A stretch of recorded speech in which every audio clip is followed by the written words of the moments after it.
Dear friends, welcome to biblical Parivartana. Welcome to daily devotions. దేవుని ప్రేమ ఇదిగో.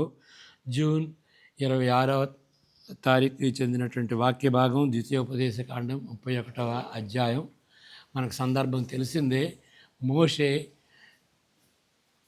ఆ, ఆ, దేవుని యొక్క ప్రజలకు, ఇశ్రాయేలీలకు హెచ్చరిస్తున్నటువంటి వాక్య భాగం. వాళ్ళు ఇస్రా కానాన్ దేశంలో ప్రవేశించక ముందు వాళ్ళకి ఇవ్వబడినటువంటి హెచ్చరికలు, దాని గురించి మనం నేర్చుకుందాం. మరి 34తో ఆ యొక్క భాగం ఎండ్ అవుతుంది. మరి 34వ అధ్యాయం ఎవరో వ్రాసి ఉంటారు, ఎందుకంటే ఆయన మరణం గురించి వ్రాయబడినటువంటి అధ్యాయం కాబట్టి 33 వరకు ఈ ఆయన ఇచ్చినటువంటి ఉపదేశంలో చివరి భాగానికి మనం వస్తున్నట్లుగా మనం గమనించుకోవాలి. ఇవి చాలా ముఖ్యమైనటువంటి విషయాలు. ప్రార్థన చేసుకుందాం. దీనికి ఒక హెడ్డింగ్ ఇవ్వాలి అని అంటే, దేవునితో చేసుకున్న నిబంధనను గుర్తు చేసుకుంటున్నారా అనేటువంటి వాక్యం, అనేటువంటి శీర్షిక ప్రార్థన చేసుకుందాం. May the words of my mouth and the meditation of our hearts be acceptable in thy sight, our rock and redeemer. Amen. ద్వితీయోపదేశకాండం 31వ అధ్యాయం 19 నుండి 22 వరకు చదువుకుందాం. కాబట్టి మీరు కీర్తన వ్రాసి ఇశ్రాయేలీయులకు నేర్పుడి. ఈ కీర్తన ఇశ్రాయేలీయుల మీద నాకు సాక్షాత్ముగా ఉండునట్లు దానిని వారికి కంఠపాఠముగా చేయించుము. నేను వారి పితరులతో ప్రమాణం చేసినట్లు పాలు తేనెలు ప్రవహించు దేశమున వారిని ప్రవేశపెట్టిన తరువాత వారు తిని త్రాగి తృప్తి పొంది క్రొవ్విన వారై అన్య దేవతల తట్టు తిరిగి వారిని పూజించి నన్ను తృణీకరించి నా నిబంధనను మీరుదురు. విస్తారమైన కీడులు ఆపదలు వారికి సంభవించిన తరువాత ఈ కీర్తన వారి ఎదుట సాక్షిగా నుండి సాక్ష్యము పలుకును. అది మరువబడక వారి సంతతి వారి నోట నుండును. నేను ప్రమాణం చేసిన దేశమున వారిని ప్రవేశపెట్టక మునిపే నేడే వారు చేయు ఆలోచన నేను ఎరుగుదును అనెను. కాబట్టి మోషే ఆ దినమందే ఈ కీర్తన వ్రాసి ఇశ్రాయేలులకు నేర్పెను. ఆల్రైట్, ఇక్కడ చదవకముందు నేను కొన్ని విషయాలు క్లుప్తంగా నేను చెప్తాను. అది గమనించుకుంటే ఆయన చెప్పినటువంటి మాటల ట్రాన్స్లేషను మీకు అర్థమవుతుందని తలుస్తుంటున్నాను. ఇప్పుడు దేవుడు నిబంధన చేసుకున్నాడు ఇశ్రాయేలుతో. ఆయన ఏంటి, ఆ నిబంధనలో 2 భాగాలు ఉన్నాయి. నేను మీకు దేవుణ్ణి, మీరు నాకు ప్రజలు. అది ఆ నిబంధన మోషే ద్వారా ఆ కొండ మీద జరిగింది కదా, అందరికీ తెలిసినటువంటి విషయమే. ఆ సీనాయి పర్వతం మీద జరిగింది. 10 ఆజ్ఞలు ఇచ్చాడు. మరి దాంతో పాటు ధర్మశాస్త్రాన్ని ఇచ్చాడు. ఆ ఇన్స్ట్రక్షన్స్ అన్నీ దేవాలయం గురించి, లేకపోతే ప్రత్యక్ష గుడారం గురించినటువంటి ఆ యొక్క ఇన్స్ట్రక్షన్స్ అన్నీ కూడాను, సూచనలు అన్నీ కూడాను ఇచ్చినట్టుగా మనం చూస్తాం. అదంతా నిబంధనలో భాగం. అది చదివిన తర్వాత మరి వాళ్ళు స్పందించిన తీరు ఏంటంటే, మేము ఆ విధంగా చేస్తాం, ఏ విధంగా ధర్మశాస్త్రంలో దేవుడు చెప్పాడో ఆ విధంగా మేము చేస్తాం. దానిలో మరి అది విన్న తర్వాత, చెప్పిన తర్వాత ఆయన రక్తాన్ని వారిపై చిలకరిస్తాడు. ఓకే, రక్త నిబంధన అది చేసుకుంటాడు అన్నమాట. మరి తర్వాత కాలం గడిచే కొలది మనం చూసినటువంటి రీతిగా 40 సంవత్సరాలు వ్యవధిలో వారు అప్పుడే మర్చిపోయారు. మరి ఇప్పుడు మోషే చెబుతుంది ఏంటంటే, మీరు అక్కడికి వెళ్ళినప్పుడు కూడా, కానాన్లో ప్రవేశించినప్పుడు కూడా మీరు గర్వపడతారు. మీరు సెటిల్ అయిన తర్వాత మీరు స్థిరపడిన తర్వాత నన్ను మర్చిపోతారు, మీరు చేసుకున్నటువంటి నిబంధనను మర్చిపోతారు అని చెబుతూ ఆ విధంగా ఏ విధంగా వాటిని గుర్తు చేసుకోవాలి, ఆ నిబంధనని ఏ విధంగా గుర్తు చేసుకోవాలని దేవుడు అనేక రకాలైనటువంటి విధాలుగా ఆయనకి ఆ నిబంధనని గుర్తు చేస్తూ వచ్చాడు. దానిలో నేను ఐడెంటిఫై చేసింది ఏంటంటే 7 విధాలుగా గుర్తు చేశాడు.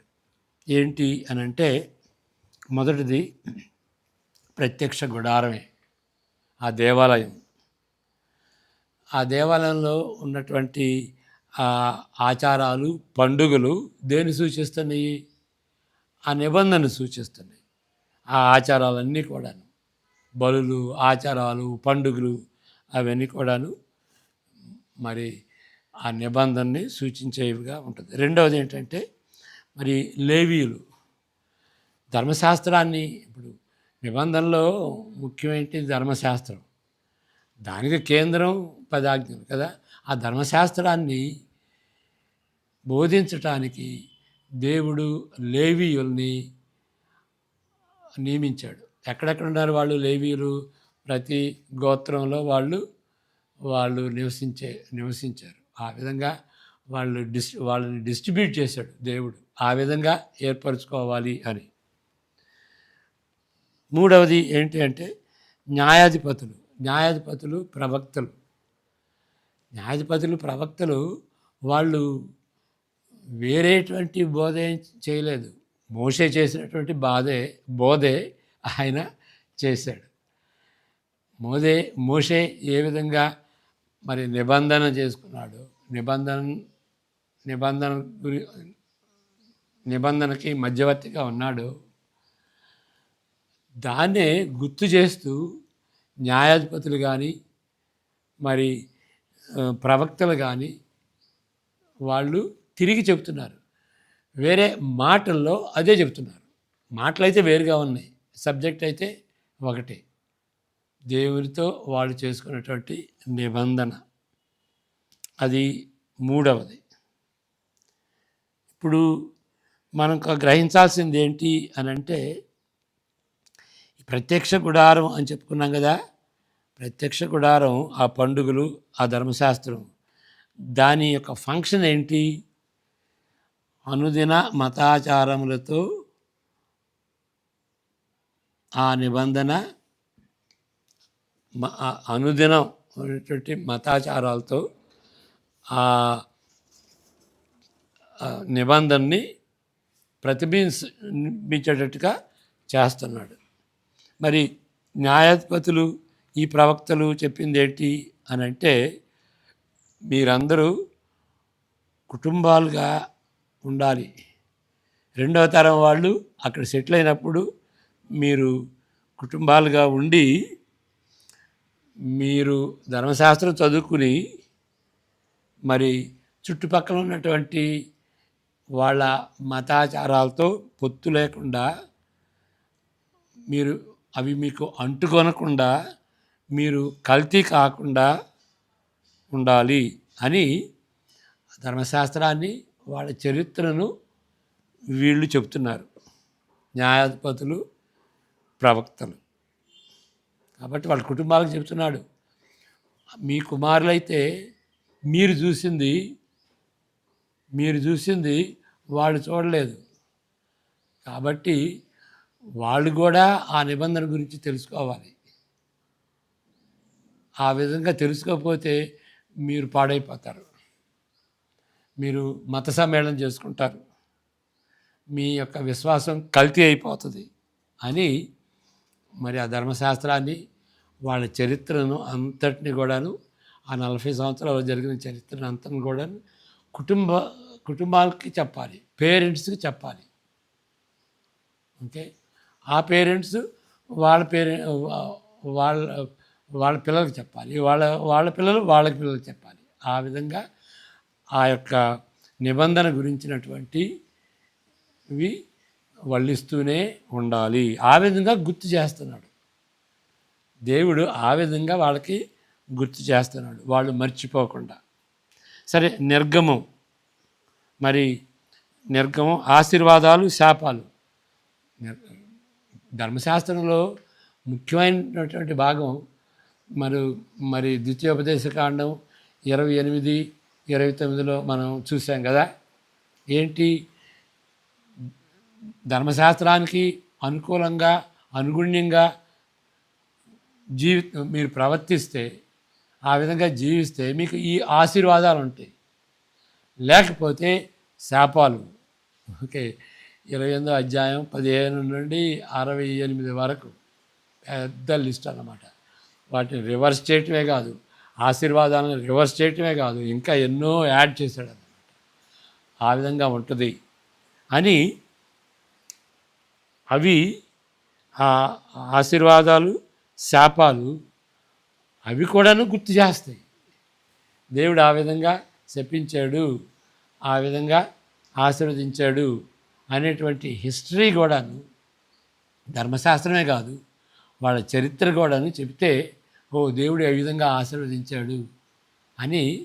ఇప్పుడున్నటువంటి పరిస్థితి ఆ దేవుడు ఆశీర్వదించిన దాన్ని బట్టే, లేకపోతే ఇప్పుడున్నటువంటి పరిస్థితి దాని ఆ శాపాన్ని బట్టే అని అవి గుర్తు చేస్తున్నాయి అన్నమాట. ఆశీర్వాదాలు శాపాలు నిబంధనలను గుర్తు చేసేటటువంటి రీతిగా ఉంటున్నాయి అన్నమాట. అందువలన కుటుంబాలు, పేరెంట్స్ దీన్ని పాసాన్ చేయాలి. ఏంటి, దేన్ని పాసాన్ చేయాలి? మరి ఆ యొక్క శాపాలని ఆశీర్వాదాలను కూడా గుర్తు చేయాలి. ఓకే, 5వది ఏంటి అంటే మరి నియమాలు ఉంటాయి కదా. నియమాలు అంటే కోషర్ ఫుడ్, సున్నతి, అవి దేనికి, అది ఏది గుర్తు చేస్తుంది? మీరు ప్రత్యేకమైనటువంటి జనం, వాళ్ళు చేసినట్టుగా వాళ్ళు తిన్నట్టుగా మీరు తినకూడదు, వాళ్ళు తినేటువంటి పదార్థాలు మీరు తినకూడదు, మీరు ప్రత్యేకింపబడినటువంటి మనుషులు, దేవుడు పరిశుద్ధుడు, ఆయనకు చెందినటువంటి వారు, ఆయనకే చెందినటువంటి వారు, మీరు కూడా పరిశుద్ధులు, పరిశుద్ధమైనటువంటి జనాంగం, దేవునికే చెందినటువంటి జనాంగం, యెహోవాకే చెందినటువంటి జనాంగం అని నిరూపించుకునేది ఈ నియమాలు అన్నమాట. ఇది చెయ్యి, అది చెయ్యొద్దు, అది చేయొద్దు, ఇది చెయ్యి, ఇది తిను, అది తినొద్దు అనేటువంటి ఆ విధులని దేవుడు ఇచ్చి వాళ్ళు ప్రత్యేకింపబడినటువంటి ప్రజలని గుర్తు చేస్తున్నాడు. 6వ గుర్తు మరి అద్వితీయమైనటువంటి సంఘటనలు, ఆశ్చర్యకరమైనటువంటి సంఘటనలు. అద్వితీయం అంటే యునిక్. ఓకే, వాటిలో ఒకటి ఏంటి అంటే మరి ఆ కొండ మీద వాళ్ళు షౌట్ చేసుకున్నారు కదా, ఒక రెస్పాన్సివ్ రీడింగ్ చేశారు కదా, వాళ్ళ లేవీయుల సహాయంతో కొంతమంది 6 గోత్రాలు ఆశీర్వాదాలని బిగ్గరగా చెప్పారు. చూడండి, 6 లక్షల పైన ఉన్నటువంటి మనుషులు ఒకేసారి చెప్పటం గంభీరమైనటువంటి దర్శనం. మరి రెండో ఏబాల్లో ఉన్నటువంటి వాళ్ళు శాపాలు, దాని గురించి మనం చెప్పుకున్నాం కదా. దేవుని యొక్క వాక్యానుసారంగా జీవిస్తే ఆశీర్వాదాలు, ఆయనకు తృణీకరించి ఆయన యొక్క కట్టడలకు అనుకూలంగా జీవించకపోతే శాపాలు. కాబట్టి అలాంటి సంఘటనలు కూడాను వాళ్ళకి జ్ఞాపకం చేస్తాయి. దేవుడితో నిబంధన చేసుకున్నారు, మీరు మర్చిపోవద్దు అని జ్ఞాపకం చేస్తాయి. ఇప్పుడు ఇక్కడ ఈ 31లో మనం చెప్పేది ఏంటి అని అంటే, ఒక కీర్తన మనం చదువుకున్నాం కదా, ఒక కీర్తన. అది ఒక నేషనల్ యాంథమ్ లాగా, జాతీయ పాట, జాతీయ పదం, జాతీయ సంగీతం, నేషనల్ యాంథమ్ అని అంటాం కదా, అది గుర్తు చేస్తుంది. అలాంటిది రాయి అని మోషేకి దేవుడు హెచ్చరించాడు. ఆయన కవి కట్టాడు, వాళ్ళు కంఠస్థం చేయాలని వాళ్ళకి నేర్పించాడు. వాళ్ళు ఎప్పుడు కూడాను ఆ పాట పాడుతూనే ఉండాలి. ఫోక్లోర్ అంటాం కదా. ఇప్పుడు తెలంగాణ రాకముందు ఓకే, గద్దర్ ఉన్నాడు కదా. గద్దర్ ఎన్ని పాటలు రాశాడు ఆయన. ఆ పాటలు ప్రజల్లో చలనం తీసుకొచ్చింది కదా, ఉద్రేకం తీసుకొచ్చింది.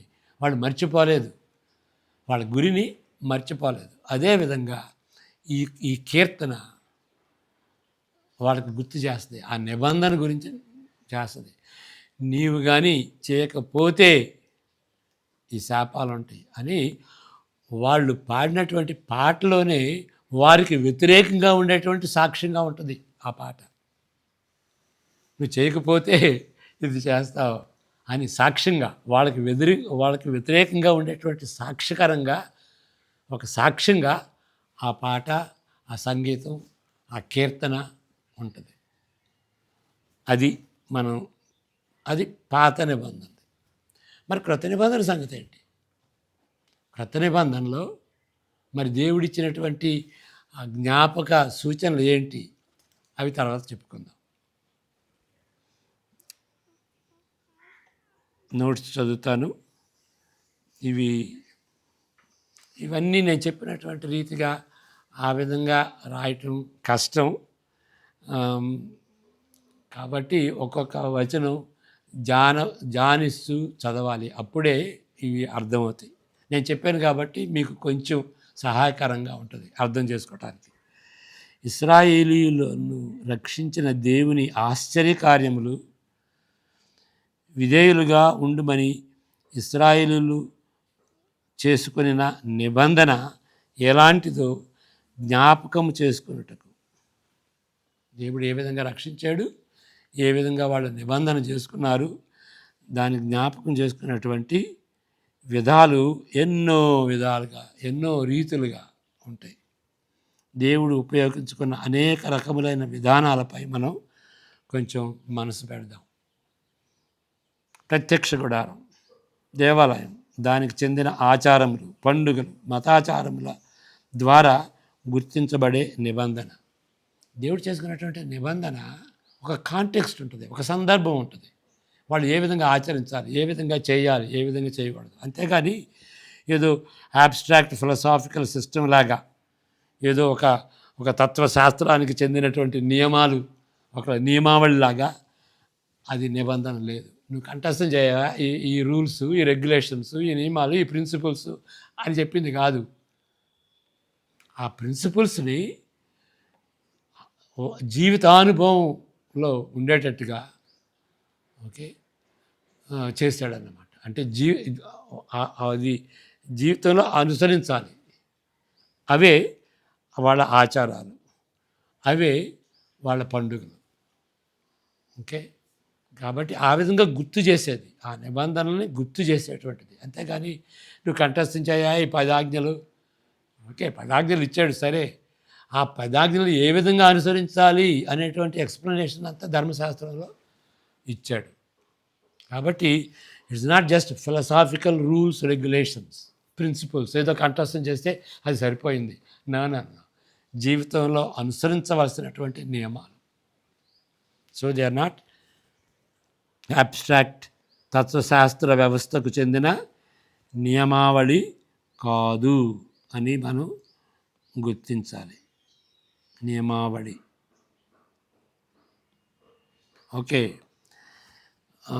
ఇతర గోత్రాల మధ్య లేవియ గోత్రం అక్కడక్కడ నివసించున్నట్లు ఇశ్రాయేలు దేశం పొందుకూర్చబడినది. ఆ అరేంజ్మెంట్ అట్లా ఉన్నది. మిగిలిన ఇశ్రాయేలు ప్రజలకు, అంటే లేవీయులకు మినహాయించి మిగిలినటువంటి ప్రజలకు లేవీయులు ధర్మశాస్త్రమును బోధించాలి. మరి తర్వాత పరిసయ్యులు వచ్చారు కదా, పరిసయ్యుల్లో నుండి స్క్రైబ్స్ వచ్చారు, వాళ్ళు బోధించాలి. ప్రాముఖ్యమైన 3 పండుగలను బట్టి ప్రజలు ఒక కేంద్రముగానున్న ప్రత్యక్ష గుడారమునకు లేక దేవాలయమునకు, ప్రత్యక్ష గుడారం తర్వాత దేవాలయం అయింది కదా, దాని దగ్గరికి కూడుకోవాలి. వాళ్ళలో యూనిటీ ఉంటుంది. ఆ నిబంధనని గుర్తు చేసేటువంటి రీతిగా నిబంధనలో ఉండే ఒక భాగం, మేజర్ భాగం ఏంటి? 10 ఆజ్ఞలు తీసుకుందాం. మొదటి 4 ఆజ్ఞలు దేవునికి సంబంధించింది, చివరి 6 ఆజ్ఞలు మనుషులకు సంబంధించింది. So there is a social element, న్యాయం, సోషల్ ఎలిమెంట్. సమాజానికి సంబంధించినటువంటి నియమాలు ఆ విధంగా పాటించాలి. కాబట్టి ఐక్యత అనేది ఒక భాగం. కాబట్టి వాళ్ళందరూ రావాలి.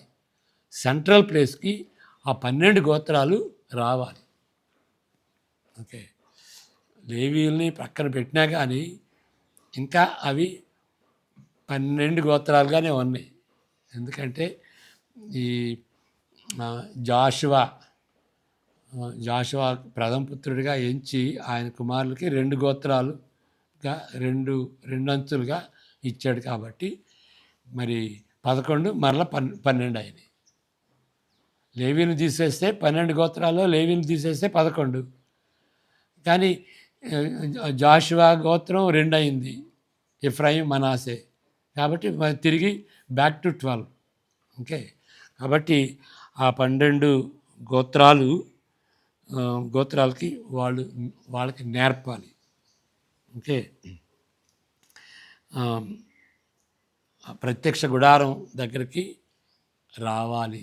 ఎందుకంటే సోషల్గా వాళ్ళందరూ కలిసి భోంచేయటం ఐక్యత, సహవాసాన్ని సూచిస్తుందన్నమాట.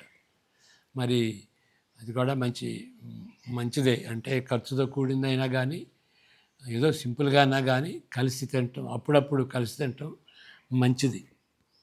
ఓకే. అక్కడ మతాచారములు జరిగించుటతో ధర్మశాస్త్రములను బోధించవలను. ఇవి శక్తివంతమైన జ్ఞాపక సూచనలుగా ఉంటున్నవి. 11వ వచనం చదువుకుందాం. నీ దేవుడైన యెహోవా ఏర్పరచుకున్న స్థలమందు ఇశ్రాయేలీయులందరూ ఆయన సన్నిధిని కనబడి పర్ణశాల పండుగను ఆచరించినప్పుడు ఇశ్రాయేలీయులందరి ఎదుట ఈ ధర్మశాస్త్రమును ప్రకటించి వారికి వినిపింపవలను. అందరు రావాలి, ఫెలోషిప్ ఉంటుంది. అది సరిపోదు, ధర్మశాస్త్రాన్ని కూడా వాళ్ళందరూ వినాలి, దాని గురించి డిస్కస్ చేసుకోవాలి. దే షుడ్ ఇంటర్నలైజ్ ధర్మశాస్త్రం. నిబంధన వైపుకు ప్రజలను మళ్లించుటకు విశేషంగా సిద్ధపడిన న్యాయాధిపతులను, ప్రవక్తలను అప్పుడప్పుడు దేవుడు పంపెను. చెప్పుకున్నాం కదా ఇందాక. వాళ్ళ ఫంక్షన్ ఏంటి? నిబంధన వైపుకు ప్రజలని మళ్లించాలని న్యాయాధిపతులను, ప్రవక్తలను దేవుడు ప్రత్యేకంగా, స్పెషల్గా, విశేషంగా సిద్ధపరిచాడు. వాళ్ళకి కావలసినటువంటి ఆ పరిశుద్ధాత్మ అభిషేకాన్ని ఇచ్చాడు.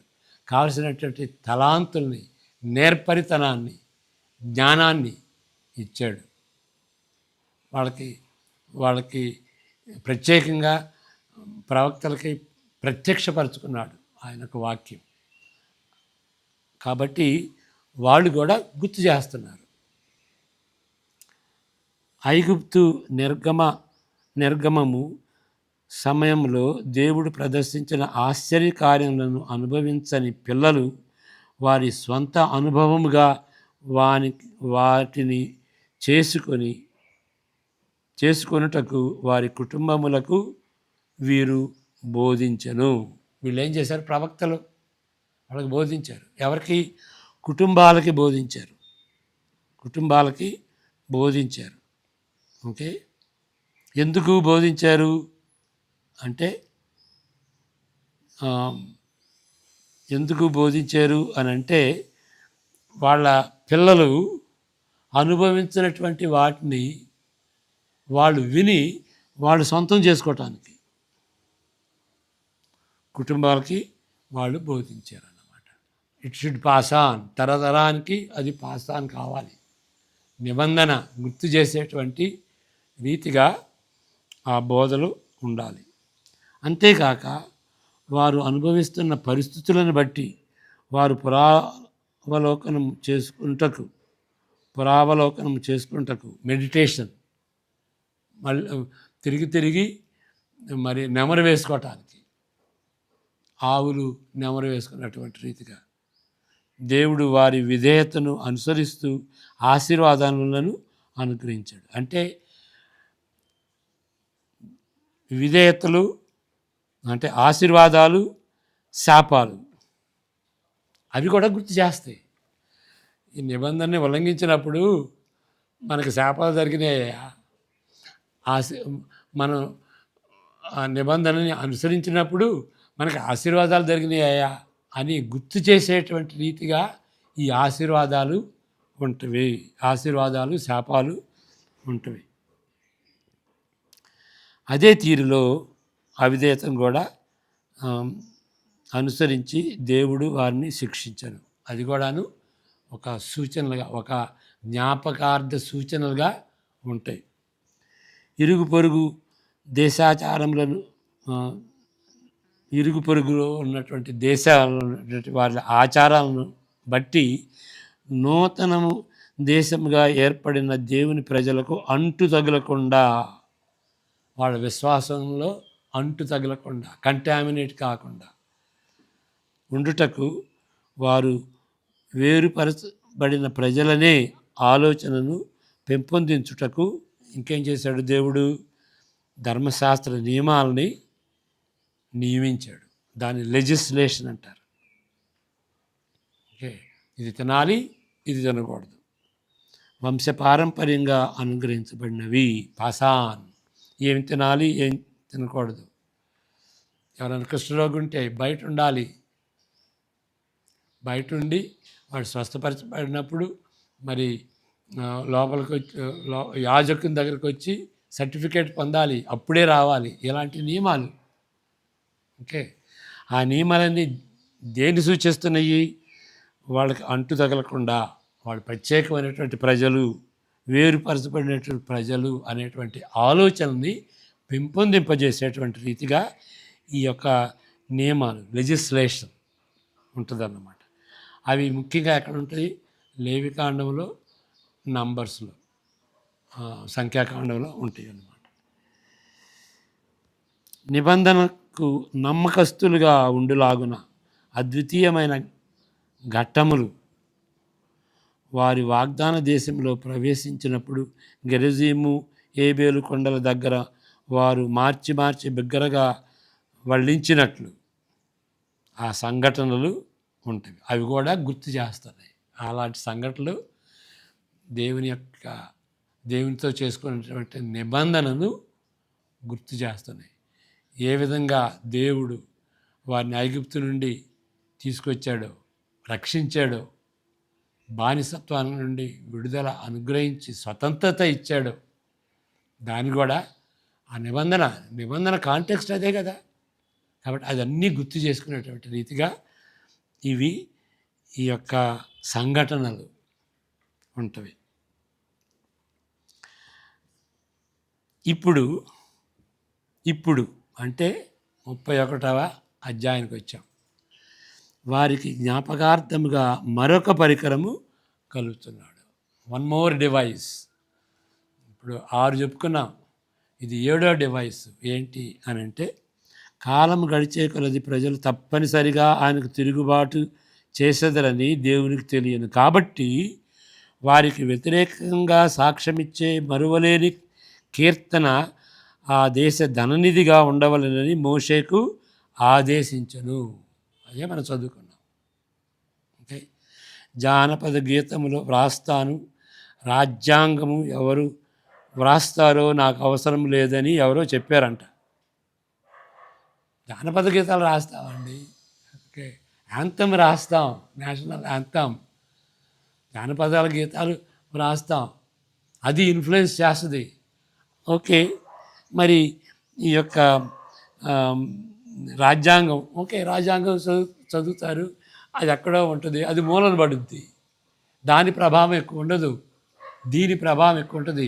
ఈ పాటలు రాస్తాను, జానపద గీతాలు రాస్తాను అని ఆయన చెప్పాడన్నమాట. అది ఆ సూక్తి కొంచెం ఓవర్బోర్డ్, కొంచెం ఎక్స్ట్రీమ్గా వెళ్ళినట్టుగా ఉంటుంది. అయినా కానీ దానిలో కొంచెం జ్ఞానం ఉంది. ఓకే,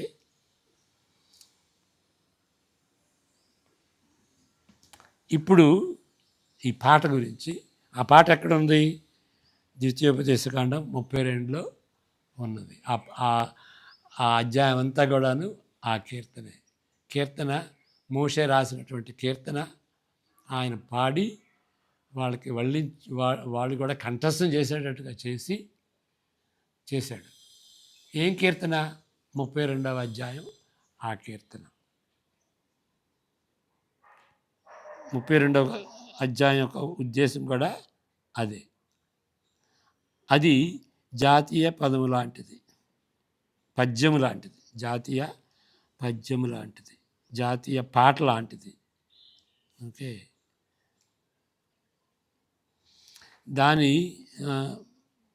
దానిని ఇశ్రాయేలీయులు నేర్చుకొనవలెను. వారు జ్ఞాపకం చేసుకొని విధేయత చూపించవలనని దేవుడిచ్చిన వేరే పిలుపులను వారు వినకపోయినప్పటికీ ఇది మాత్రము వారికి వినిపిస్తూనే ఉంటుంది. 6 చెప్పాం, వాళ్ళు మర్చిపోయారు. సంఘటనలు కూడా మర్చిపోయారు. కొండ మీద వాళ్ళు చేసినటువంటి ఆ యొక్క వాగ్దానం, ఆ యొక్క ఒట్టుని మర్చిపోయారు. అన్నీ మర్చిపోయారు. ఈ 6 మర్చిపోయారు. కానీ ఈ జానపద గీతం వాళ్ళు పాడుకునేటువంటి, వాళ్ళు కంఠస్థం చేసి పాడుకునేటువంటి పాట మాత్రం ఎప్పుడూ వినిపిస్తూనే ఉంటుంది. వాళ్ళు దానికి వినపోయినా కానీ దీనికి వినాలి అనేటువంటి రీతిగా ఆ యొక్క కీర్తన ఉంటుంది. మరి ఇప్పుడు నూతన నిబంధనలోకి వస్తాం. నూతన నిబంధనలోని వారసులు ఎవరు? వారసులు దేవుని ప్రజలు, వాళ్ళే వారసులు. మనమే. నువ్వు యేసుప్రభుని నమ్మితే నీవే వారసుడివి. మరి మారు మనసు పొందినప్పుడు, తిరిగి జన్మించినప్పుడు వాగ్దానం చేశాం, అది కూడా మనం మర్చిపోతాం. ఆ వాగ్దానాన్ని జ్ఞాపకం చేసుకుని దేవుని ఎడల విధేయతగా జీవించేటువంటిది, దాన్ని గుర్తు చేసేటువంటిది ఏంటి? లేఖనాల్లో ఏమున్నాయి, చరిత్రలో ఏమున్నాయి, మనకి సంబంధించినవి, వాళ్ళకి సంబంధించినవి చూసాం, మనకు సంబంధించినవి ఏంటి అని మనం ఆలోచించాలి. నేను కొన్ని సజెషన్స్ ఇస్తాను, మీరు దాని గురించి ఆలోచించండి. క్రొత్త నిబంధనలో అసలు క్రొత్త నిబంధన అంటే ఏంటి? పాత నిబంధన అంటే 2 భాగాలని చెప్పాను కదా. నేను మీకు దేవుడిని, మీరు నాకు ప్రజలు. మరి క్రొత్త నిబంధన ఏంటి? ఆ టర్మ్స్ ఏంటి? నేను మీకు దేవుడిని, మీరు నాకు ప్రజలు, అది 2. పాత నిబంధనలో ఉన్నటువంటి వాటిని అక్కడ రిపీట్ చేశాడు. ఇంకా 2 కలిపాడు.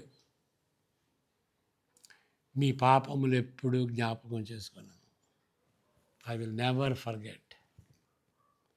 4వది ఏంటంటే, మీ ప్రాబ్లము హృదయం కాబట్టి మీకు నూతన హృదయాన్ని ఇస్తాను, నూతన ఆత్మను, పరిశుద్ధాత్మను మీకు ఇస్తాను. అప్పుడు మీరు నన్ను అనుభవపూర్వకంగా తెలుసుకుంటారు. ఏదో ఎక్స్టర్నల్గా ఉండటం కాదు. దేవుడు నాతో ఉన్నాడండి,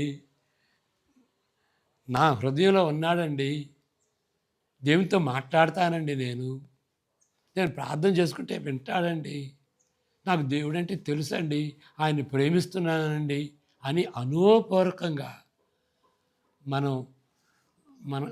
మనం ఆయన తెలుసుకునేటట్లుగా దేవుడు నూతన హృదయాన్ని, నూతన ఆత్మను ఇస్తాడు. అది 4వది. అది నిబంధన. మరి మనం మారు మనసు పొందినప్పుడు ఏం చెప్పాం? యేసు ప్రభు నా దేవుడు, నా హృదయంలో ఉంటాడు అని పశ్చాత్తాపడతాం. ఆయనకి వ్యతిరేకంగా, దుర్మార్గుడిగా, నేను పాపిగా ఆయన తిరుగుబాటు చేశాను అని మనం ఆ విధంగా పశ్చాత్తాపడతాం. అదే మారు మనసు అని కూడా అంటారు. ఇంకేం చేసాం? మనం యేసు ప్రభుని విశ్వసించాం. యేసు ప్రభుని ఏ విధంగా విశ్వసించాం? మనం ఆయన రక్షకుడు, నా పాపాల నుండి మనం రక్షిస్తాడు, ఆ బానిసత్వం నుండి, లోకాచారాల నుండి, సైతాను శోధన నుండి, సైతాను బానిసత్వం నుండి, మరి నా శరీర ఇచ్చల నుండి, అలాంటి బానిసత్వాన్ని నుండి నాకు రక్షణ ఇచ్చాడు అని అనుకుంటాం. ఇంకేమనుకుంటాం? యేసు ప్రభు నా రక్షకుడే కాదండి, ఆయన నా ప్రభువు, ఆయన నా యజమాని, ఆయన నా రాజు, ఆయన చెప్పినట్టుగా నేను వింటాను అని ఒడంబడిక చేసుకున్నావా? అయితే నాకు రక్షకుడండి, ఈజ్ మై సేవియర్, నేను అంగీకరించాను. ఓ దేవుని అంగీకరిస్తావా? ఆయన అంగీకరించాడు నిన్ను, నువ్వు ఆయన అంగీకరించేది ఏంటి? ఆయన ప్రభువు, ఆయన రాజు అని మరి ఒడంబడిక చేసుకున్నావా? చేసుకుంటే మర్చిపోయావు కదా. when the rubber meets the road you forgot. జీవితానుభవంలో వచ్చేటప్పటికి పెండ్లి విషయంలో కానీ, ఆఫీసులో కానీ, నీకు శోధన వచ్చినప్పుడు కానీ, చర్చిలో నీకు మరి గిట్టినటువంటి వాళ్ళ విషయంలో కూడాను మరి నువ్వు ఆ నిబంధన జ్ఞాపకం చేసుకున్నావా? అది ఏ విధంగా జ్ఞాపకం చేసుకోవాలి? లేఖనాల్లో దేవుడిచ్చినటువంటిది 2 ఏంటి అంటే బాప్తీసం, ప్రభు వల్ల. వాటి ద్వారా మనం చేసుకున్నటువంటి నిబంధనని గుర్తు చేస్తాడు. అందువలన ఆ ద్రాక్షారసం తాగేటప్పుడు ఏమంటాడు? ఏమని మనం జ్ఞాపకం చేసుకోవాలి? ఇది నూతన నిబంధన, నూతన నిబంధన రక్తం. నిబంధన అంతా వస్తుంది, అది జ్ఞాపకం చేసుకోవాలి. అందువలన తరచుగా ఎప్పుడు వీలైతే అప్పుడు మనం చేసుకోవాలి. ఆయన మరణించి నేను బ్రతికేటటువంటి రీతిగా ద్రాక్షారసం, రొట్టె అది స్టేపుల్ ఫుడ్. ఇశ్రాయేలీలకి స్టేపుల్ ఫుడ్ తినకపోతే వాళ్ళు జీవించలేరు. మనకి స్టేపుల్ ఫుడ్గా యేసుప్రభు ఉండి మనకి నిత్య జీవాన్ని ఇస్తాడు అని గుర్తు చేస్తుంది. ఓకే, బాప్తిసం తీసుకున్నప్పుడు ఏం గుర్తు చేస్తుంది? యేసుప్రభు చనిపోయినప్పుడు ఆయనతో పాటు నేను మరణించాను, నేను చనిపోయాను. గలతీ 2:20, గలతీ 2:20లో మరి పౌలు ఏదో వేరే సందర్భంలో అది చెబుతూ యేసుప్రభుని గురించి తలస్తూ ఈ విధంగా అంటాడు, నేను క్రీస్తుతో కూడా సిలువ వేయబడి ఉన్నాను. యేసుప్రభు మన పక్షాన సిలువ వేయబడ్డాడు అని అంటాం కదా. మరి ఇక్కడేంటి? ఆయనే సిలువ వేయబడ్డాడు అంటాడు. ఇది ఒకటే. యేసుప్రభు చనిపోయినప్పుడు ఆయన జీన్స్లో ప్రతి ఒక్క బిలీవరు ఆయన రక్త కణాల్లో ఉన్నట్టుగా మనం తలంచాలి.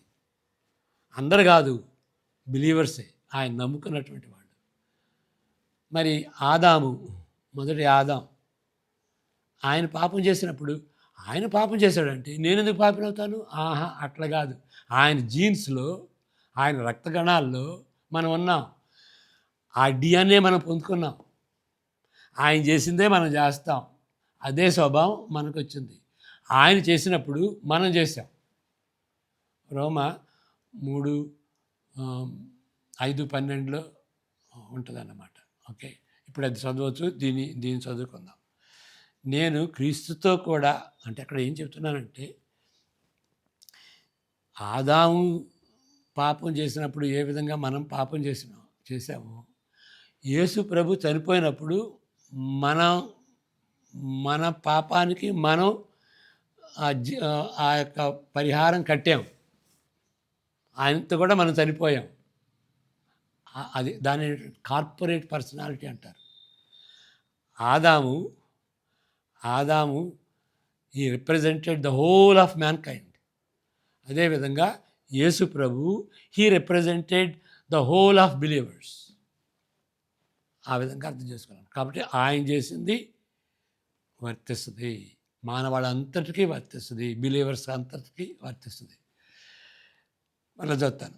నేను క్రీస్తుతో కూడా సిలువ వేయబడి ఉన్నాను. ఇకను జీవించువాడను కాను. నేను కాను. నేను చనిపోయాను కదా. నిజంగా చనిపోయాడా? కాదు. ఆత్మీయంగా చనిపోయాడు. క్రీస్తే నా యందు జీవిస్తున్నాడు. నేను చనిపోయాను, క్రీస్తే నా యందు జీవించున్నాడు. నేను ఇప్పుడు శరీరమందు జీవించుతున్న జీవితము నిజంగా చనిపోలేదు, శరీరంతో ఇంకా బ్రతికే ఉన్నాడు. జీవించిన జీవితము నన్ను ప్రేమించి నా కొరకు తన్ను తాను అప్పగించుకొనిన దేవుని కుమారుని అందలి విశ్వాసం వలన జీవించుతున్నాడు. ఆయన జ్ఞాపకం చేసుకున్నాడు. ఆయన మారు మనసు గురించి జ్ఞాపకం చేసుకున్నాడు. నన్ను ప్రేమించి నా కొరకు ప్రాణం పెట్టినటువంటి ఆయన్ని మర్చిపోలేనండి నేను. ఆయన కుమారుని అందరి విశ్వాసం వలన జీవించుతున్నాను. కాబట్టి ఆ యొక్క నిబంధన జ్ఞాపకం చేసుకోవాలి. అది బాప్తిసం. బాప్తిసం అంటే ఏంటి? ఆయనతో పాటు నేను మరణించాను, ఆయనతో పాటు నేను తిరిగి లేచాను. ఓకే, పరలోకానికి సంబంధించినటువంటి పునరుద్ధాన జీవితం జీవించలాగున నన్ను దేవుడు లేపాడు. కాబట్టి నేను పరలోకంలో అడుగుపెట్టి ఏ విధంగా జీవించాలో ఆ విధంగా జీవిస్తున్నాను నేను. అది బాప్తిసం. ఓకే, ఆయనతో మరణించాం, ఆయనతో తిరిగి లేచాం. ఇప్పుడు ఆయన వలె జీవిస్తాం. పర్ఫెక్ట్ కాదు, కానీ ఆశ ఉండాలి. ఆ నిబంధన చేసుకున్నాం. అలాంటి నిబంధన చేసుకున్నాం. దాన్ని మర్చిపోవద్దు దయచేసి. ప్రార్థన చేసుకుందాం. యెహోవా నిన్ను ఆశీర్వదించి కాపాడును గాక. తన సన్నిధి కాంతిని నీపై ప్రకాశింపజేసి నిన్ను కరుణించును గాక. ఆయన తన సన్నిధి కాంతిని నీపై ఉదయింపజేసి నీకు సమాధానం అనుగ్రహించును గాక. ఆమెన్. God bless you.